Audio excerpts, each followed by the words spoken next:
Hi, என் பேர் ரவி. நான் actually வக்கீல் சாமின்ற ஒரு படத்தை எடுத்திருந்தேன். ஸோ அதோட ட்ரெய்லரும் நம்ம சேனலில் ரிலீஸ் பண்ணியிருந்தோம். ஸோ இப்போ அந்த படத்தை நம்ம ஃபுல்லாக சேனலில் அப்லோட் பண்ண போகிறோம். அதுக்கு முன்னாடி நான் எப்படி இந்த படத்தை ஸ்டார்ட் பண்ணேன்?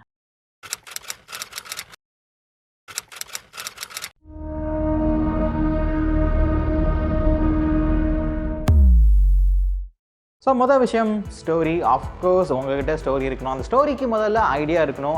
ஐடியாவை முதல்ல பிளாட்ஸாக நான் டெவலப் பண்ணிட்டேன். ஸோ இதுக்கப்புறம் இந்த ஐடியாவை நான் ஸ்க்ரீன் ப்ளே பண்ணிவிட்டு அதுக்கப்புறம் நான் லொக்கேஷன் பிளான் பண்ணேன்.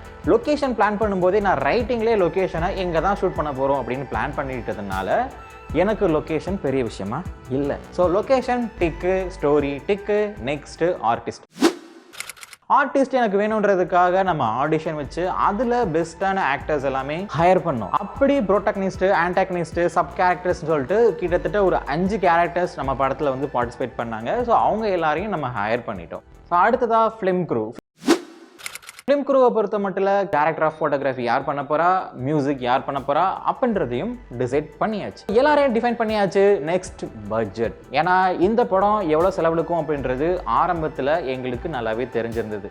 காரணம் என்னென்னா, நம்ம எடுக்கக்கூடிய லொக்கேஷன் வில்லேஜ் அப்படின்றதுனால நம்ம டவுன்லேருந்து அந்த வில்லேஜுக்கு போகிறதுக்கே கிட்டத்தட்ட 40 கிலோமீட்டர்ஸ் ஆகும். அதனால் ஒவ்வொரு நாளும் ட்ராவல்னு ஒன்று இருக்குது. அதே மாதிரி நம்ம சென்னையிலேருந்து போகிறதுனால அங்கே போய் அக்காமடேஷன் கிடைக்கிறது கஷ்டம். ஸோ ஹோட்டலில் தான் ஸ்டே பண்ணோம். ஒவ்வொரு நாளும் அக்காமடேஷன், ஃபுட்டு, அதுக்கப்புறம் இதர செலவுகள் அப்படின்னு சொல்லிட்டு ஒரு செலவு வரும். இதெல்லாம் தாண்டி கணக்கு பண்ணும்போது இந்த படம் ஒரு டீசெண்டான அமௌண்ட்டு தான் நமக்கு பட்ஜெட்டாக போட்டிருந்தோம். அதை அச்சீவ் பண்ணுச்சு. நெக்ஸ்ட்டு என்னென்னா எக்ஸிக்யூஷன்.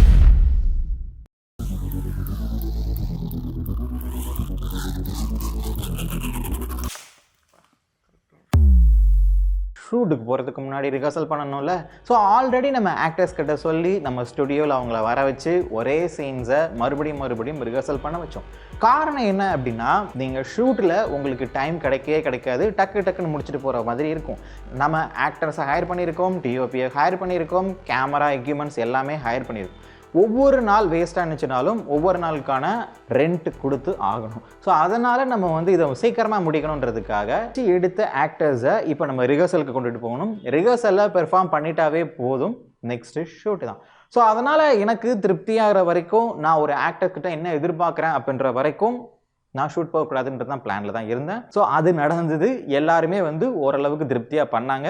ஷூட்டுக்கு போகிறதுக்கு முன்னாடி உங்ககிட்ட 3 பெரிய டாஸ்க் இருக்குது. அது என்னென்னு கேட்டிங்கன்னா, லொக்கேஷன் உங்கள் கண்ட்ரோலில் இருக்கணும், ஆக்டர்ஸ் உங்கள் கண்ட்ரோலில் இருக்கணும், க்ரூ உங்கள் கண்ட்ரோலில் இருக்கணும். ஸோ லொக்கேஷனை பொறுத்த மட்டும் fully under control, actors fully control, அதே மாதிரி டெக்னிக்கல் க்ரூ எல்லாருமே நம்மளோட கண்ட்ரோல். ஸோ ஷூட் ஸ்டார்ட் பண்ணியாச்சு.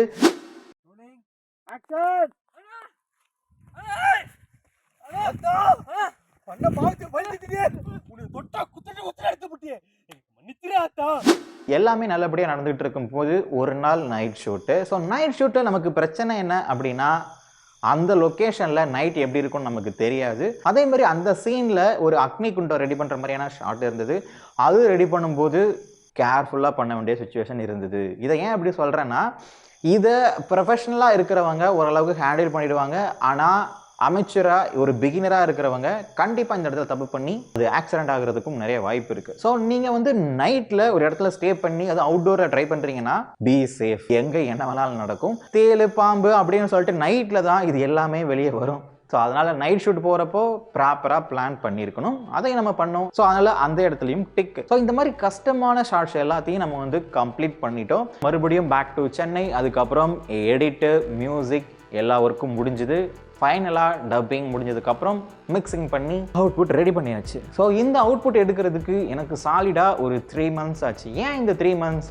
ஒரு அரை மணி நேர படத்தை ஒரு 10 நாளில் முடிச்சிருக்கலாமே ஓவராலாக அப்படின்னு கேட்டிங்கன்னா, நான் எகைன் சொன்ன மாதிரி நமக்கு பட்ஜெட் கம்மியாக இருந்ததுனால தான் இந்த டைம் டியூரேஷன் வந்து எடுத்துச்சு. இதே உங்ககிட்ட பட்ஜெட் ஒரு பிரச்சனை இல்லை அப்படின்னா, தாராளமாக யார் வேண்டாலும் ஒரு 15 நாளில் ஒரு ஃபுல் திரைப்படம், அதாவது 1.5 மணி நேர படம் இல்லை ஒரு 2 மணி நேர படத்தை யார் வேண்டாலும் எடுக்க முடியும். ஸோ இதனால் நாங்கள் என்ன சொல்ல வரோம் அப்படின்னா, உங்களுக்கு இவ்வளோ ஆக்டர்ஸ் வேணும், க்ரூ வேணும் அப்படின்றதெல்லாம் தாண்டி முதல்ல 3 விஷயம் உங்ககிட்ட கண்ட்ரோலில் இருக்கணும்.